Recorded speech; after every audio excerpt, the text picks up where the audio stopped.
How is human capacity an important part of advancement? Human capacity and the issue of staffing are really important when one is talking about advancement.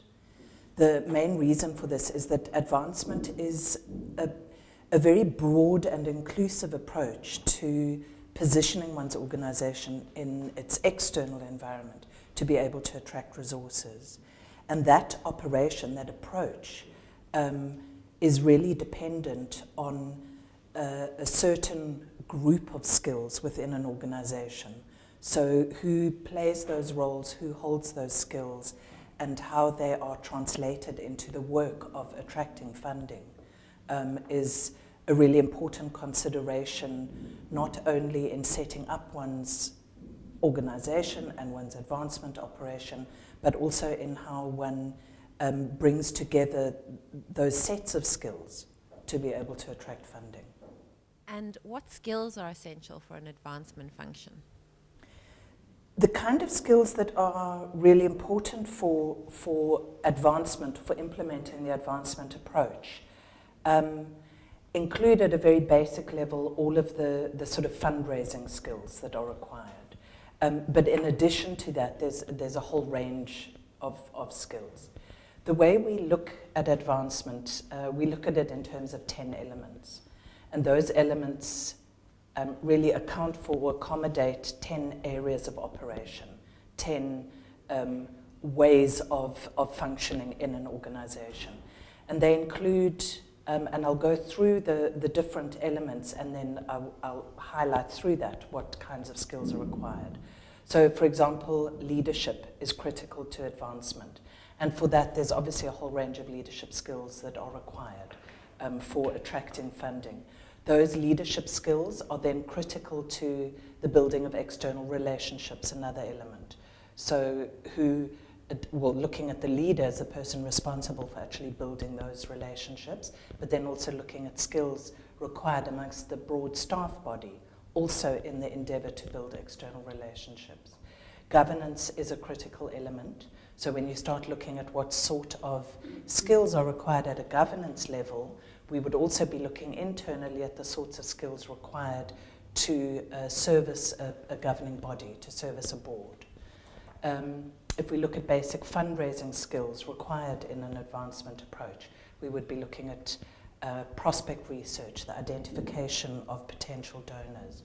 We would need skills for donor cultivation, being able to build those relationships, donor stewardship once you've got the donor on board, being able to manage the relationship.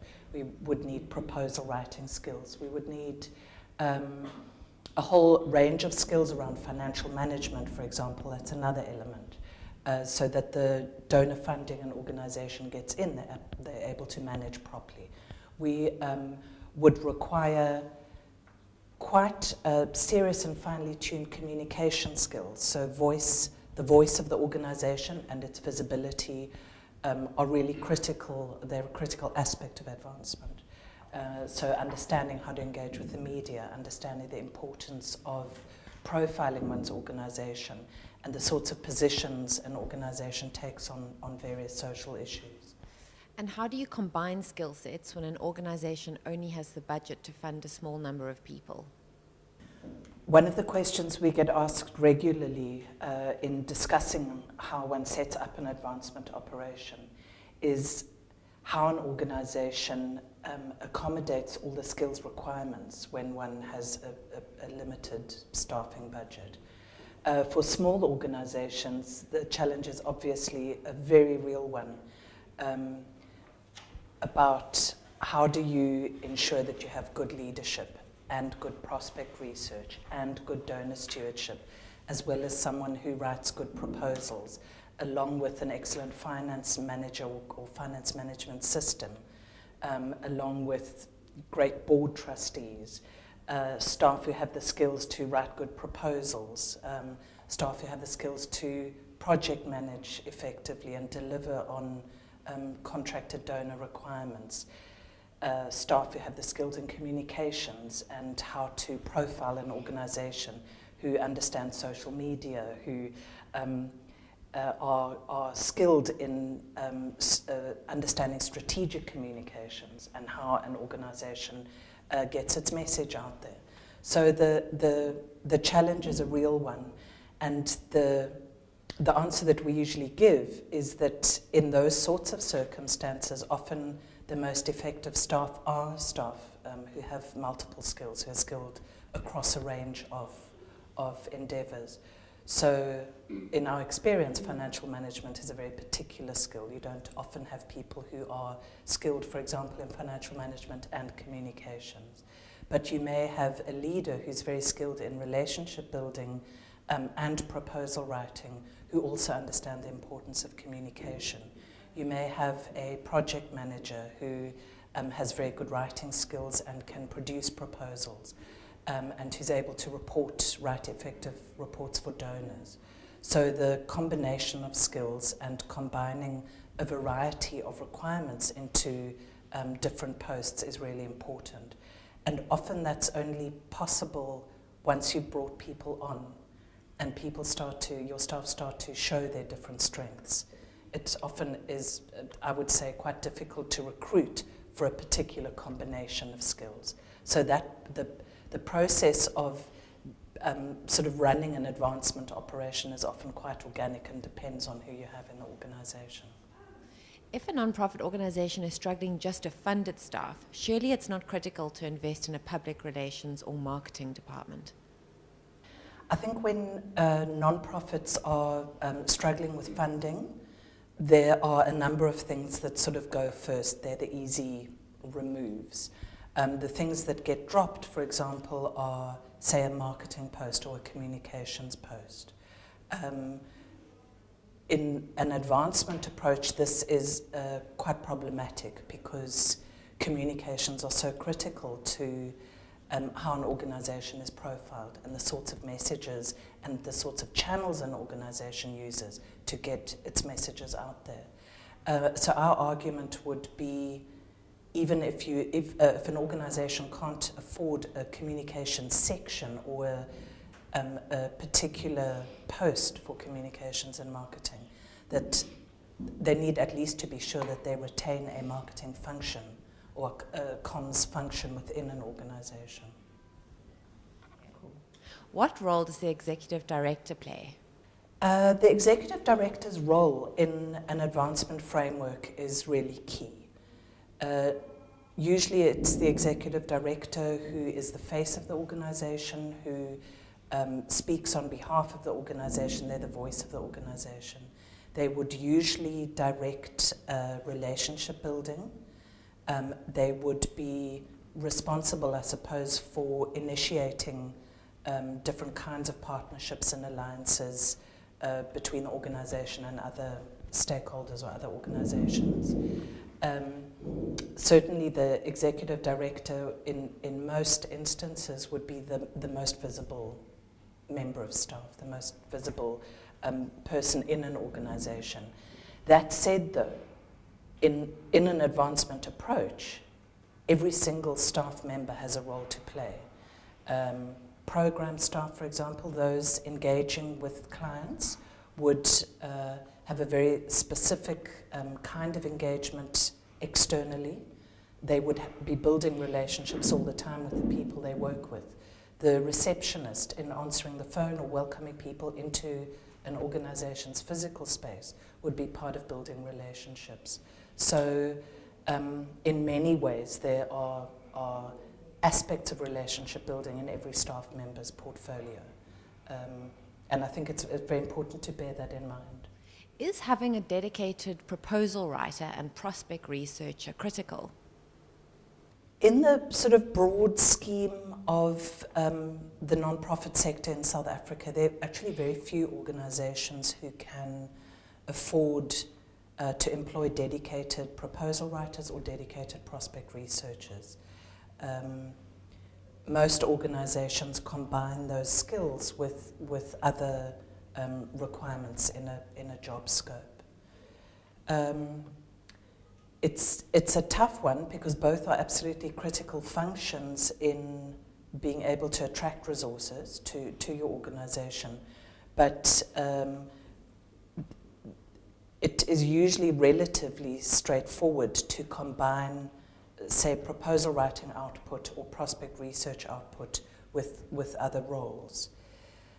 Besides having those skills in-house, there are a range of other ways of doing that work. So you could, for example, contract someone in to write a specific proposal.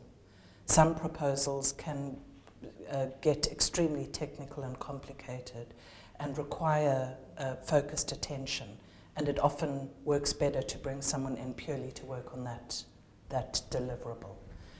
With regard to prospect research, for example, Inyathelo has a database of funders, donor contacts, called Funding Finder, and we have about 1,000 contacts on that database, and that's like a whole lot of one's prospecting work is already done. So you would put in your sector or the kind of thing you were looking for funding for, and the database would, in that search, would bring up a whole range of donor contacts.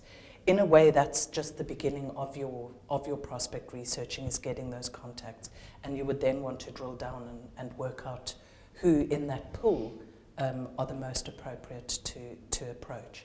But there are, let's say, less people-intensive ways of doing the work that don't require full-time staff. What is the best way to recruit staff in an organisation? I would say the best way to recruit staff for a non-profit organisation is to be very clear what level of growth the organisation is in. And in doing so, the organisation will be able to determine what the skills are that the organisation requires to drive the mission of that organisation. I think what is also very important is to take a snapshot of what skills you currently have in the organisation before you go and find out find the skills that you need to bring back, because obviously you want to make sure that there is a good diversity of skills across the organisation and not necessarily bring more of the same into the organisation. So it is very important to understand, whether some of your team have multiple skills that can double up, or whether you need to now go and find that skill externally. Also very important to, when you're doing that, make sure that the way in which you remunerate is good. Often NGOs attract staff or people who are very interested in making a difference and will go the extra length to make that difference, but not necessarily come with the right technical skills. So, passion is not the only thing that we want to bring into an NGO. You also want the technical expertise to be able to serve the organisation well. And what type of approach should we have towards staffing? I think the non-profit sector has to go through a bit of a mindset in terms of the practice of bringing staff on board. The non-profit sector has traditionally attracted people with passion. Okay, and I've said in my earlier response as well, it's now time for us to look at technical skills as opposed to just passion coming through the organization. I think the organizations, the non-profit sector is also in a very good position because of the level of interest that very qualified staff and people have who want to serve the organization, to present themselves as the concept of being an employer of choice. But if you're making that decision to be an employer of choice, just know that now you're going to be competing with the corporate sector, who would traditionally are able to make very good offerings in terms of pay, policies, how the organization positions itself in terms of staff development is another big thing. So I definitely think that the non-profit sector is able to make those offerings. However, I think it needs to be more deliberate and well planned.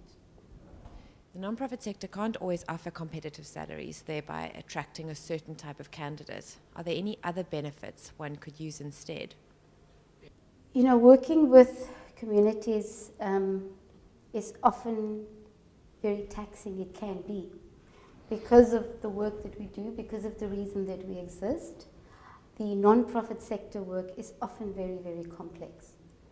And often staff who work in the non-profit sector is drained and exhausted, and it's natural, it's not just, you don't just get drained and exhausted in the non-profit sector. But because of the work that one does around, one would need more sort of psychosocial support, if that can be a offering. If I know that I am going to be supported in a way or mentored in a particular way to do my job better, that would certainly count for me as a reward. I think that is very important for staff who often walk through the door and there's a ton of work to be done, and that they go home at the end of the day and not quite sure, well, who's supporting me? I'm drained, I'm tired, I'm this, I'm that. Because when one works with people, and a lot of NGOs exist to work with people, it is very, very exhausting.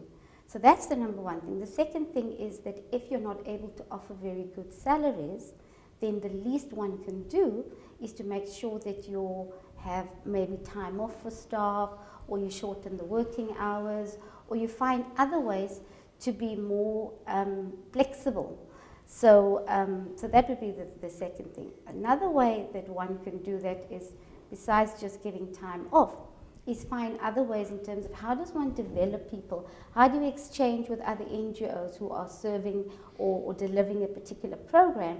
Maybe some of that work can become development or staff development offerings for another NGO's staff.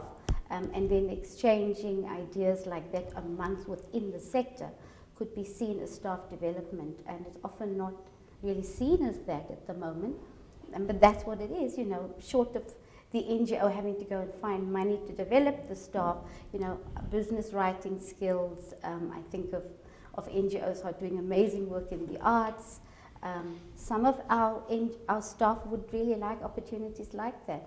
And it might cost us nothing because we're actually exchanging programs amongst the NGOs. Should non-profit organizations have performance management systems in place? The non-profit sector should definitely, in a much bigger way, put in place performance management systems. If we aspire to be good advancement organizations who really live and breathe that, then I think if you don't adopt a good performance management system, you wouldn't be regarded as a very structured organization. So for me, it talks to the word structure. Having a good performance management system in place tells the staff, we're going to be here to support you, we're going to be walking the walk with you, we're going to be on your side, you're definitely going to understand and be guided what it is that you need to do day to day, monthly, quarterly. It also gives the impression that the organization is thinking through issues of sustainability in a much bigger way. So when you start with your people and they feel supported and they feel that they can engage with management around performance issues, then that's definitely, I would regard that as a core theme for advancement. How should the sector approach talent management? Well, talent management is all about selecting, attracting, and planning the right talent coming into the organization. At the same time, nurturing the existing talent, growing that talent to serve the organization, but also in that way you're actually growing the entire sector. Because regardless of whether that individual stays with one NGO, if that individual moves into another NGO within the sector, then you're actually contributing to the growth of the sector itself. Because of the way in which NGOs operate with multiple donors and partners, organizations often recruit minimal skills because they can only afford that. And often organizations are not brave and bold enough to write in certain jobs at certain pay scales in proposals. And so they end up with having to make do with what they want, and the one person the one day does the one thing and there's an opportunity and they move that person in there. I think when you have a good talent strategy, a people and talent strategy, then you will consciously be looking for the right skills level to bring into the organization when one's ready. Good organizations actually save CVs and look at it, okay, and you open the talent box and you say, if anything comes of the proposal that we've just written, then this is the 3 or 4 people that we can consciously go and approach and say, hey, are you interested in this position? We have an opening for you. So that talks to real advancement. We're thinking ahead, we're planning, and it's around our people. Talent management is also growing the talent within, so staff development is connected to that. Again, it gives the staff, our people, a very good, comfortable place that they're being thought of, they're being developed, they're being grown to the level that serves the organization obviously better. And I really think it is about growing the NGO sector.